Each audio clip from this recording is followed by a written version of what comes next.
Hi guys, I'm going to show you in this video how I make my Apricot-Habanero jam. It can be used for so many different things, but especially for a glaze for any kind of pork or ham, or it can also be used for barbecuing chicken, lamb. It's good on lamb. It's good on just about everything. Please forgive me. I am doing this for the first time. I'm cooking for you today, and welcome to my very modest working kitchen. I don't have a show kitchen, but it's where I'm going to be making my jam. So, Apricot-Habanero jam. You're going to need 3.5 pounds of apricots, 6 tablespoons of lemon juice. I prefer fresh. You can use bottled if you'd like. 2 to 4 habanero peppers, seeded. And I've got 3 habaneros and a Pablano pepper, and I think I'm just going to use a little bit of the Pablano and the 3 habaneros. And you'll need 1 package of powdered fruit pectin and 7 cups of sugar. And I'll write that recipe down in the comments for you as well. So I started already preparing a lot of this, and so I've got my apricots. You don't have to peel them, but you have to take the pit out of the middle. And I like to cut these little icky ends off too. And I just chop them up.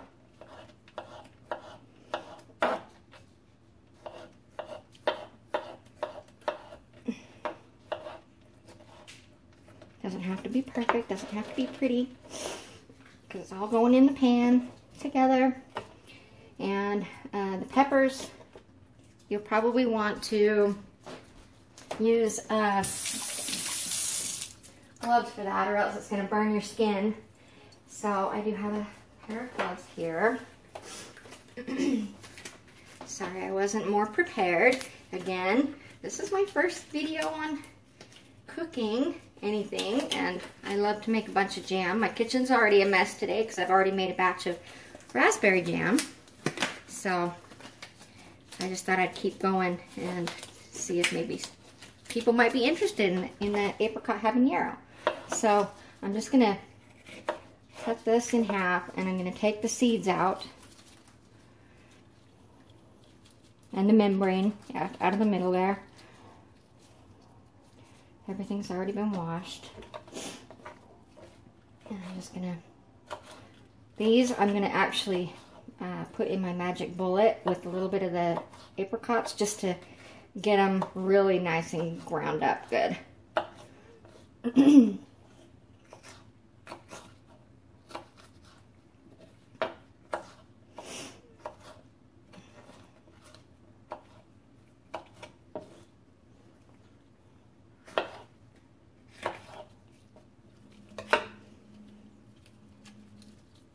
Take the membranes out.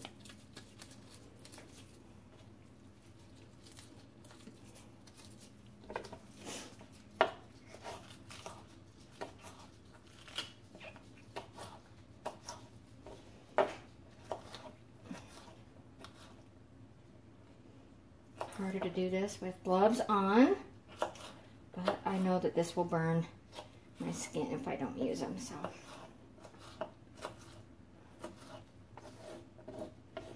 the Pablano, same way. I'm just going to cut it, and I think I'll only use a little bit of this anyway. Take the seeds out. Actually, this is even probably way too much.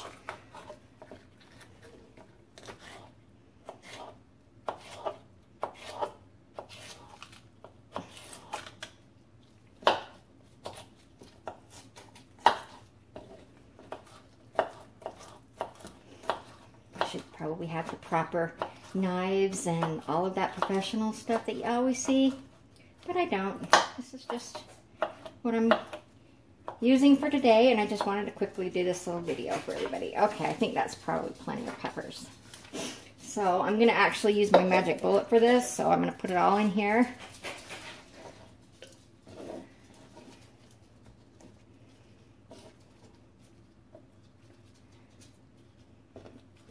And I'm just going to take a handful of the apricots that I've already chopped up and put it in there to kind of give it a little bit more of a base.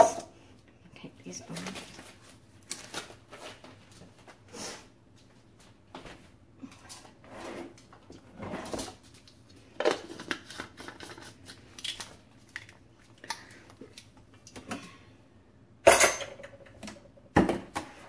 Just gonna pulse it up a little bit.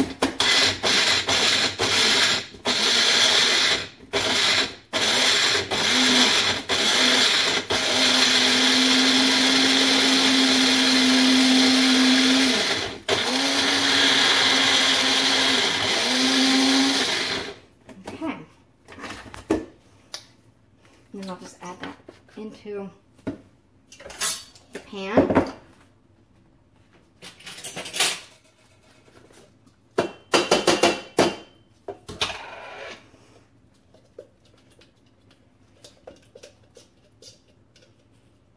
Those peppers smell amazing already. Okay. Then we need 6 tablespoons of lemon juice, and I try to use the fresh. I think I already said that earlier. And I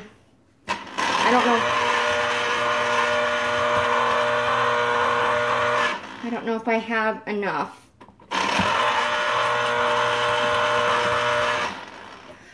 But we'll see if I have enough. And if not, you can definitely substitute it with bottled lemon juice. That's fine too, and I have some here. Oh, that's plenty. That's going to be plenty. And we said 6 tablespoons.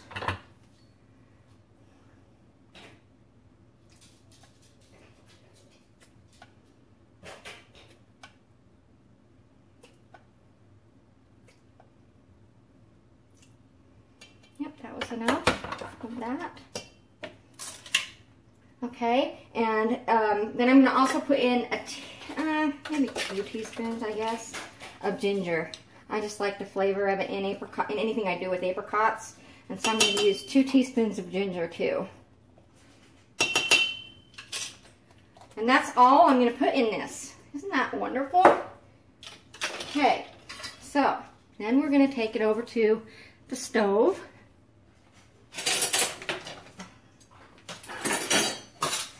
Sorry, I guess I should have been a little bit more prepared. I'm going to put this on the stove.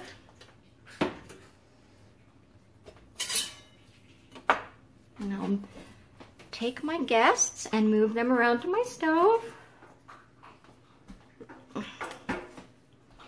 Okay. I'm going to heat this up on about, not quite high because I don't want it to scorch. And I'm going to try to mash a little bit of the apricots down. Just a little bit, not a whole lot, because I do want this a little bit chunky. And the cooking process is definitely going to take it down a little bit too. Okay, and while this is heating up,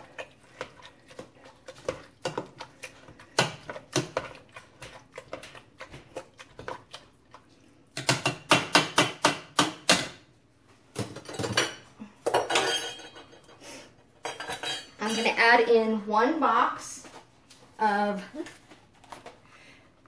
Sure-Jell pectin. I just used the original pectin. I'm going to use 1 box of that.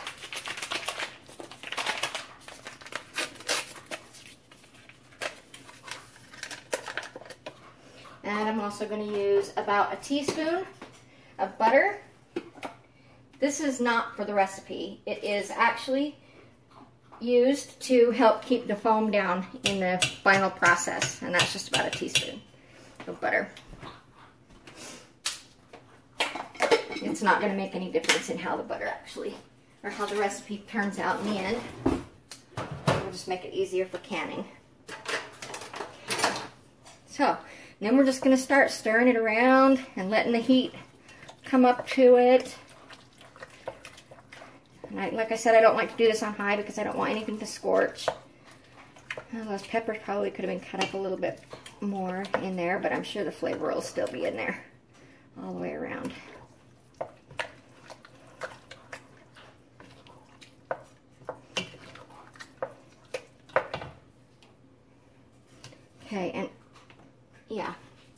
8.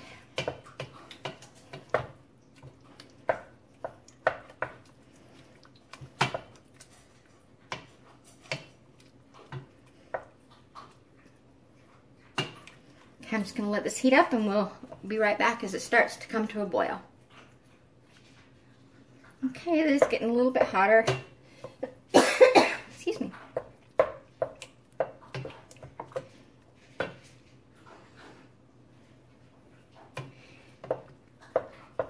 Just keep it moving so that it doesn't scorch on the bottom of the pan. Those peppers are strong actually because it's making my throat itch. Huh? Messy.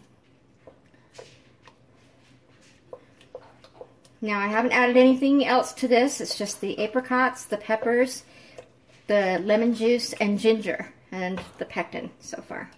That's all we've got in there. I'm just going to bring it to a boil that cannot be stirred down. I want it to be able to really be cooked nice and melded together.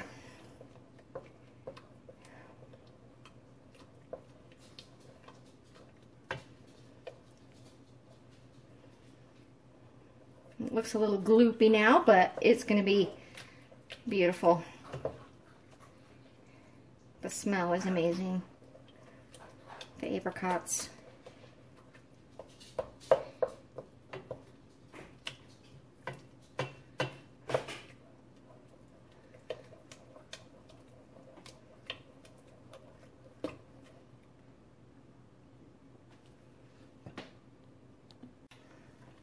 Still getting a little bit hotter.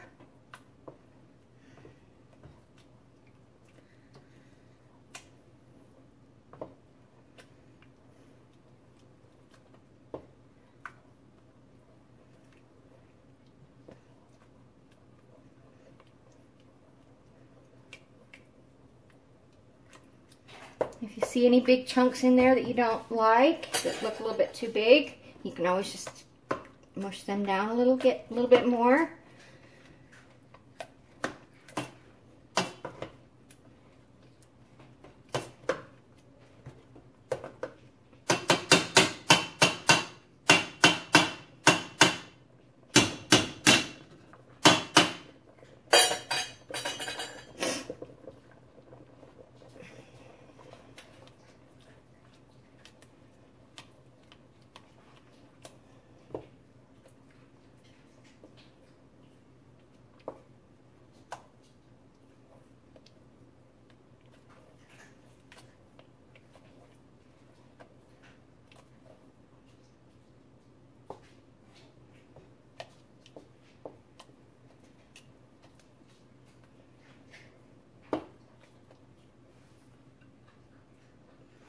Okay, it's getting a little closer now.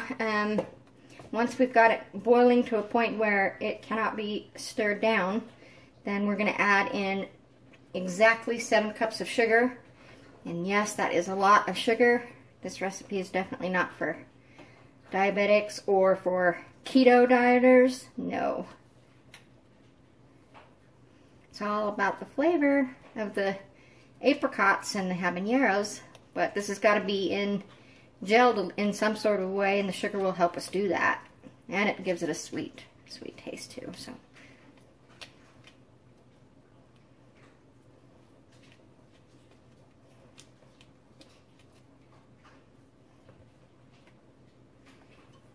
yeah, I don't know if there is such a thing as a keto-friendly jam or glaze or barbecue sauce. They all have so much sugar in them.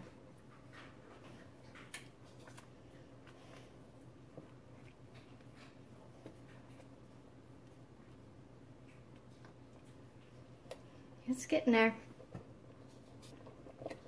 Okay. It is coming to a boil.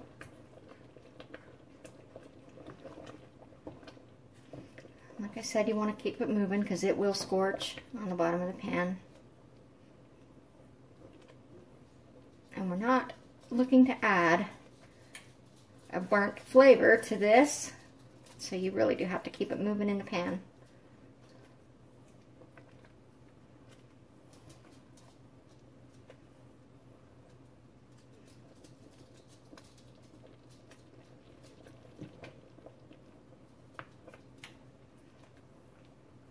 See, when I start to stir it, I can still stir the boil down. And I need it to be a little bit hotter than that. I want it to be hot enough that when I'm stirring it, I can't get the boil to go away.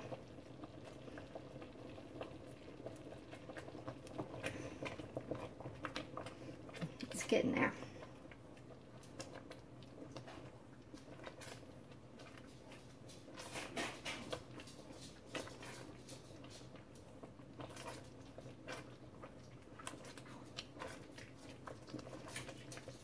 Okay.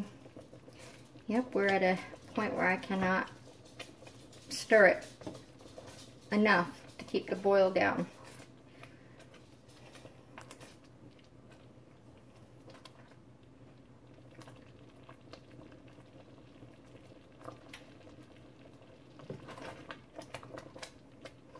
Now I'm going to add the sugar, all 7 cups.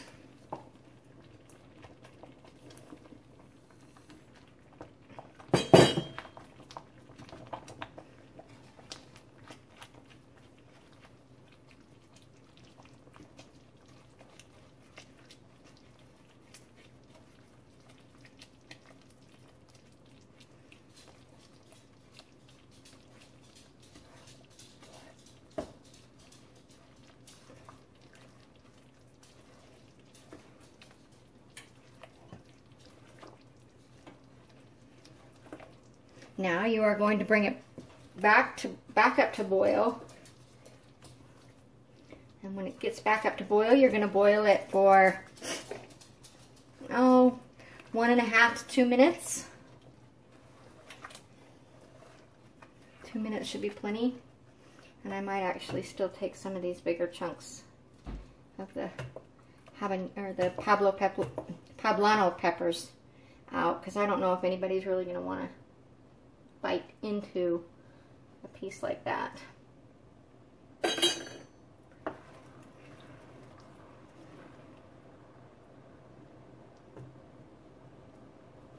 Maybe, I don't know. That one's a little bit big.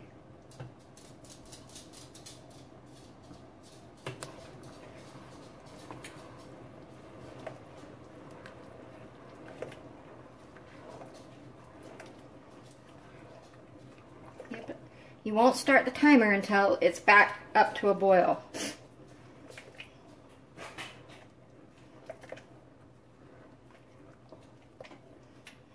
And at this point, you really don't want it to sit on the bottom of the pan. With the sugar in there, it definitely will scorch.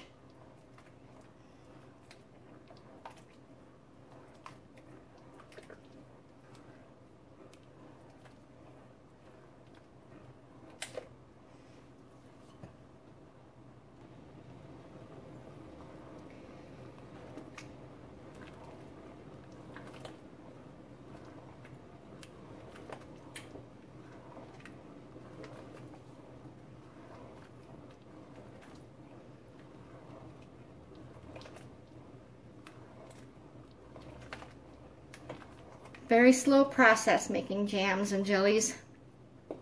You cannot hurry these processes through.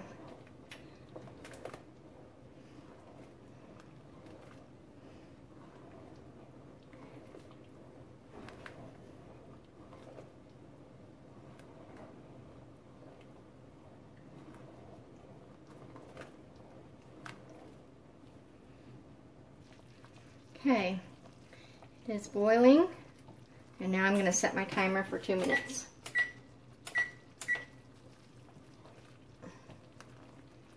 And again, you're just going to have to stand here and stir it the entire 2 minutes, or else it will scorch on the bottom of the pan.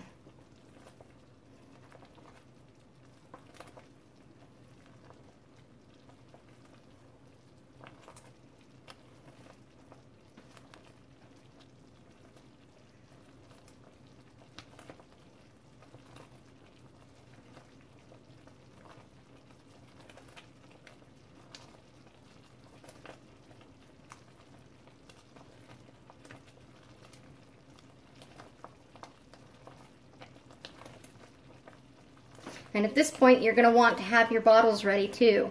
Now, my dishwasher has a sanitized setting on it, so I just go ahead and ran it through a sanitized wash.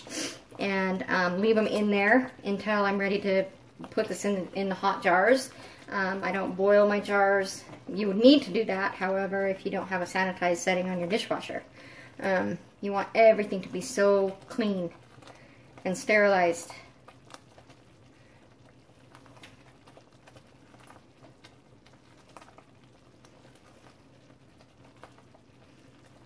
And even though it looks like I'm using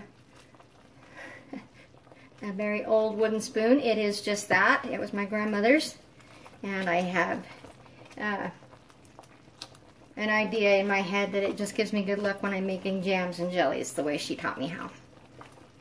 So I always use her spoon.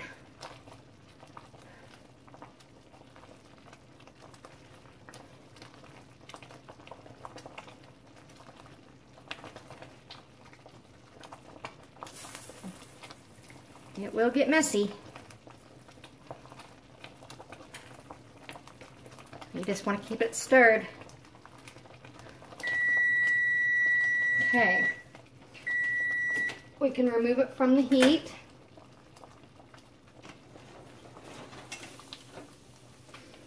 And I'm going to get the jars ready, and I'll show you that next step. Okay, I have my jars out of the dishwasher. They're hot. And I'm going to just ladle the mixture into every bottle. I don't want it to get all over the edges or the rim of the jars.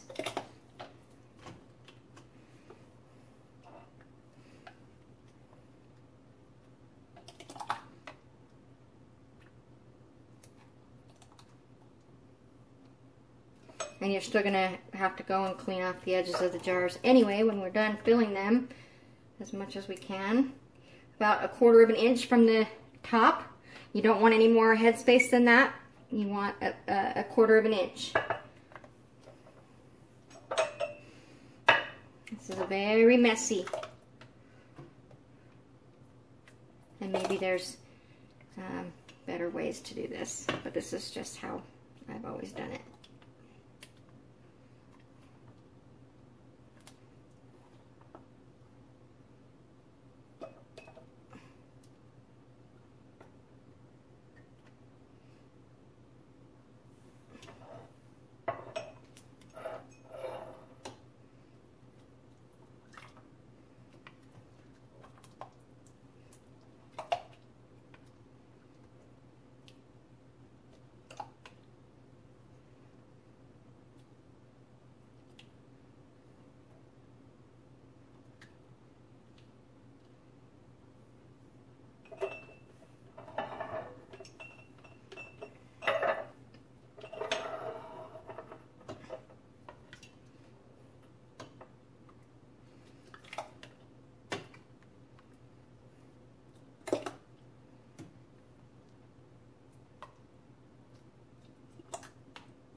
I don't know if I have enough for another bottle, but we'll try.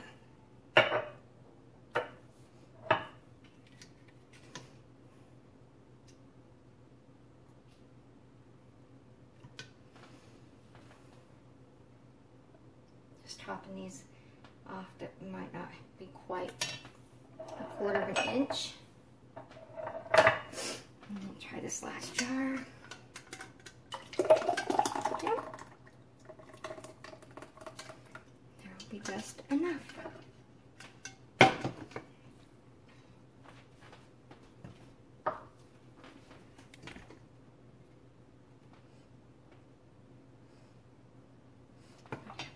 here that will not fill, I know. But I'll just keep this one for tasting.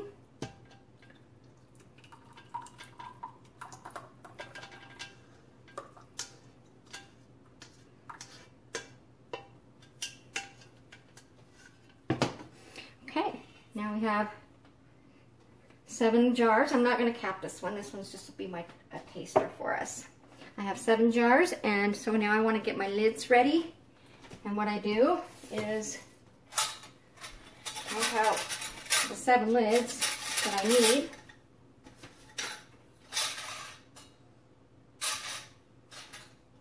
And I have put them in this pan, 7 lids, 7 rings, and I'm going to fill it, just cover them with water.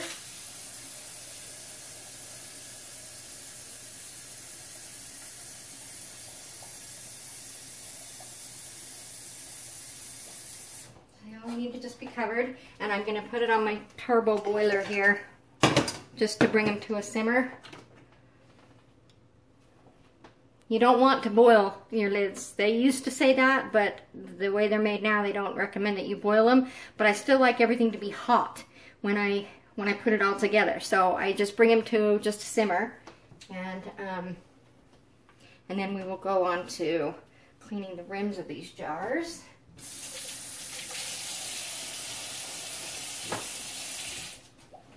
We'll just use a paper towel, and we're going to just go around the rim of each jar.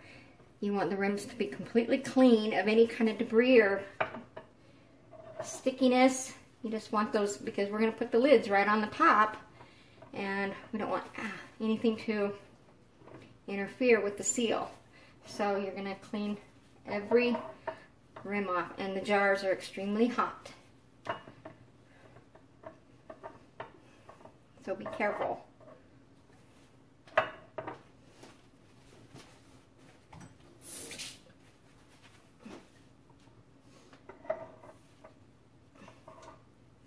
And again, I'm just going around the edge of the rim just to clean off anything that's on there. Oh, these are so pretty.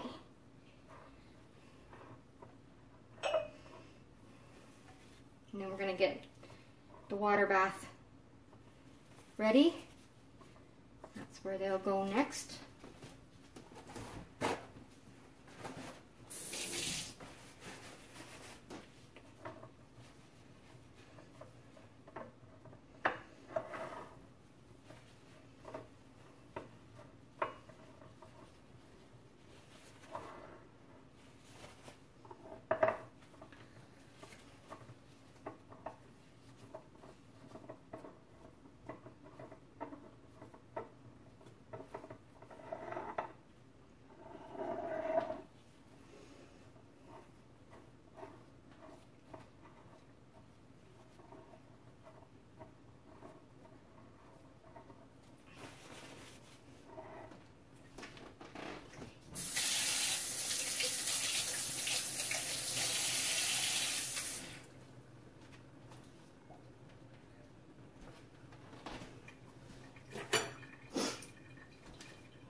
That's coming just up to a simmer.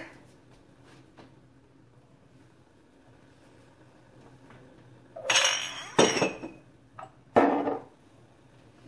I'm going to take each one out.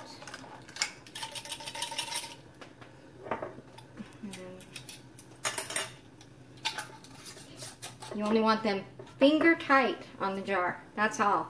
You don't want to crank it down there because you'll pop your lids during the water bath process. So just finger tight is as tight as they need to be.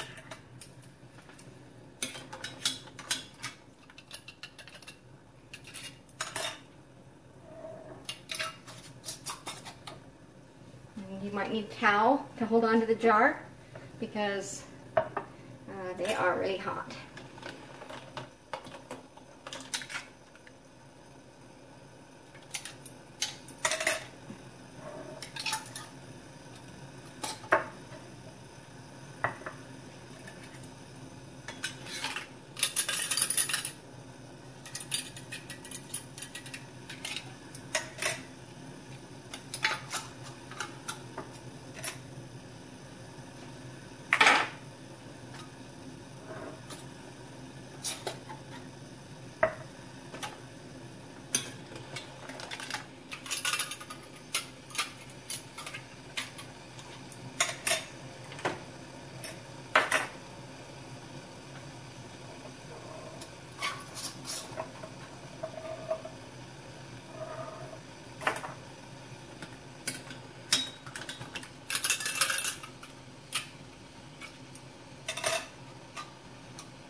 Okay, now we're going to get our water bath ready for them, and we'll be right back. Okay, here's my pot.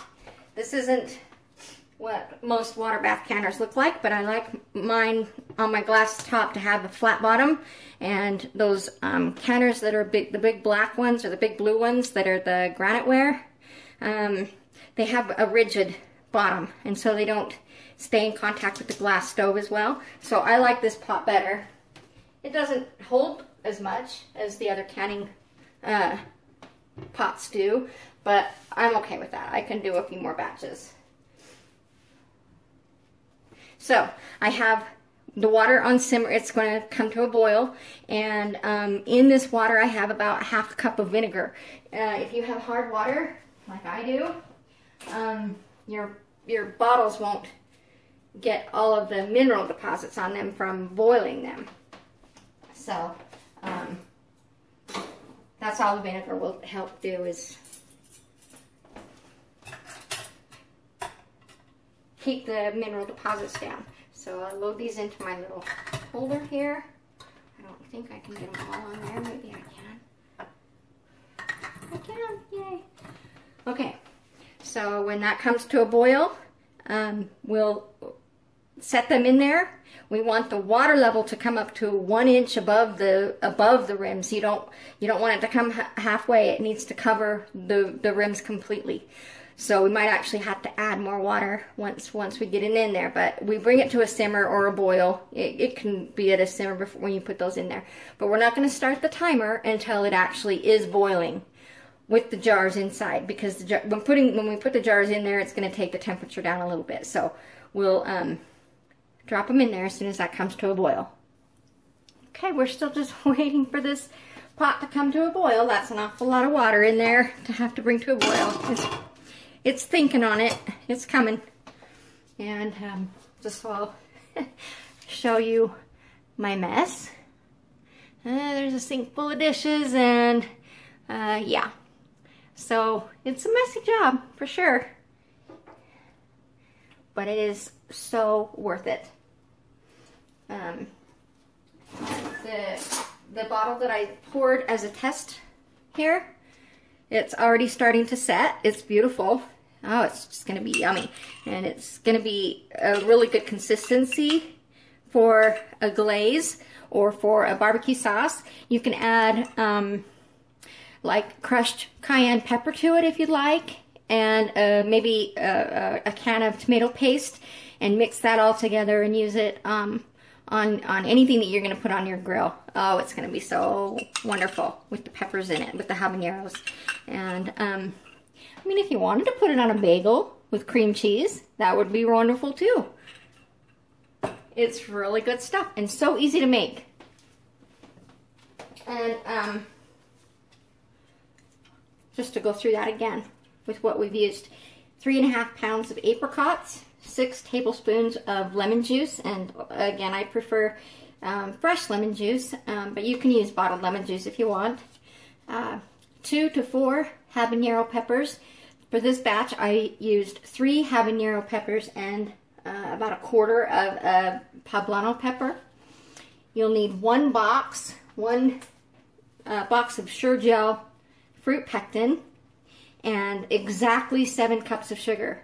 You don't want to go over that amount, and you definitely do not want to go under that amount, because that's part of what makes the gel, and you really want it to have the right consistency, and if you don't use the right amount of sugar, it won't set properly.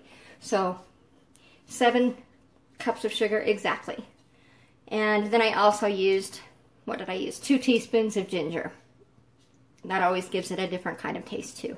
And you can use fresh ginger if you have it, if you've got a grater and can grate that yourself. I just had the organic. I just used this Simple Truth organic ginger, and it works. It's wonderful. So we'll come back when we come to a boil. Okay. The water is coming up to a simmer, and I'm going to go ahead and put my bottles in there now, and that's okay. everything's hot. The lids are hot. The rings are hot. The jars are still hot. And obviously the Apricot-Habanero sauce is extremely hot on the inside. But that's the way you want everything to be when you put it in here. If you were to put cold jars in this hot pan, you could have them crack and break in there. So you want everything to be hot at the time that you're putting them in there. And again, you want the water to cover the rims of the jars. You can't have it only halfway full and get the right kind of seal from that. You want the entire bottle to be covered, and we've got just enough water, so that was perfect.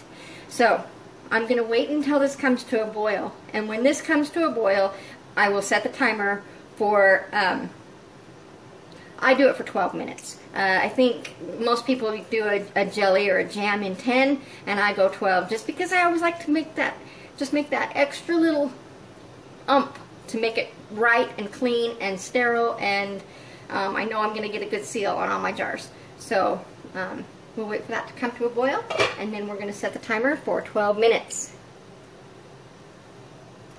Again, I just wanted to remind you that I do put vinegar in my water bath because I have really hard water, and if I don't, the jars and the rings will get a mineral deposit on them, and it's harder to get off to make your jars pretty. And also, I'll show you my steps once we're done with the water bath anyway, but I put about a half a cup of vinegar in the water, and it doesn't affect the jam or the jelly at all.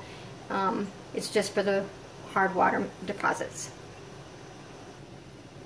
Okay, my water is coming to the boil that I want it to be at before I set my timer, and that's about right. I'm not going to cover it completely. I'm going to leave it, let the steam escape. I don't want to seal it too tight because I want to keep it at a boil, but I don't want it to boil over and make a mess. So, and actually, because I have it on a turbo boil, I'm going to turn it down just a little bit now that it's at its boil. It will stay boiling for exactly 12 minutes.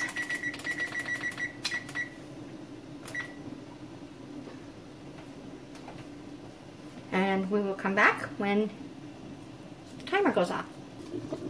Okay, so while we're sitting here watching our water boil, I just wanted to tell you that I just gave a spoonful to my son to taste, and he was wowed.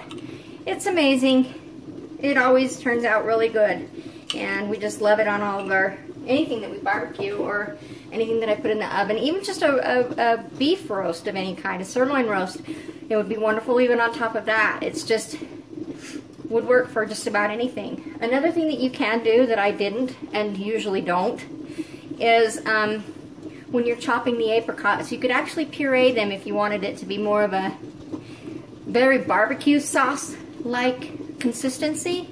You can do that if you want. I don't, because I kind of like the chunks of the apricot in there, and I do mash it down like I showed you. But you could run it through a blender before you put it in your pan to cook, and it would just be a more smooth consistency. But that's up to you. You can do it either way. So we'll be back in just a minute. Okay, so we're back and the timer is off, and our water bath process is done. Still made a little bit of a mess for me, but that's fine. Okay, I'm just going to set these on a towel.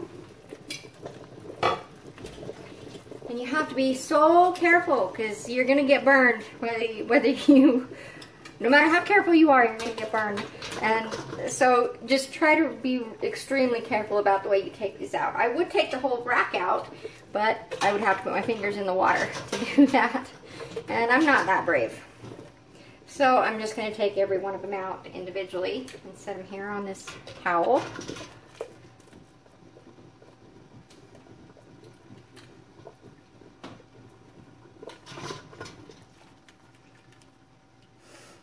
And if you had more to do, you can just do the reverse of what I'm doing. Just put the unprocessed jars into the rack that's in the pan already. The reason that you're using the rack on the bottom of the pan is so that the glass doesn't touch the bottom of the pan. You don't want it to, you don't want the glass to touch. It could shatter from the heat directly from the bottom of the pan. So you have to have something between the bottom of the pan and your jars. You can even put a towel in there if you wanted to. But, and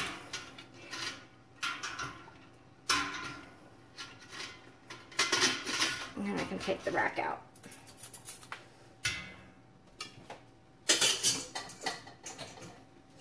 Okay, now that everything is out and ready, it is completely done. But what we have to do is you really want to leave them alone for at least 24 hours. Don't move them, don't touch them. You're going to start hearing your beautiful little pinging noises from the seals when all of the air is out of the jars. They'll make a ping. And but I really suggest that you don't touch them and don't move them around too much for about 24 hours. And then we'll put some pretty labels on them and our project will be done. Apricot-Habanero jam, which can be used as a glaze or a barbecue sauce, which is what we use it for. And there you go. If you have any questions about this, please feel free to message me or leave a comment, and I'll be happy to help with whatever I possibly can. Thank you. Bye-bye.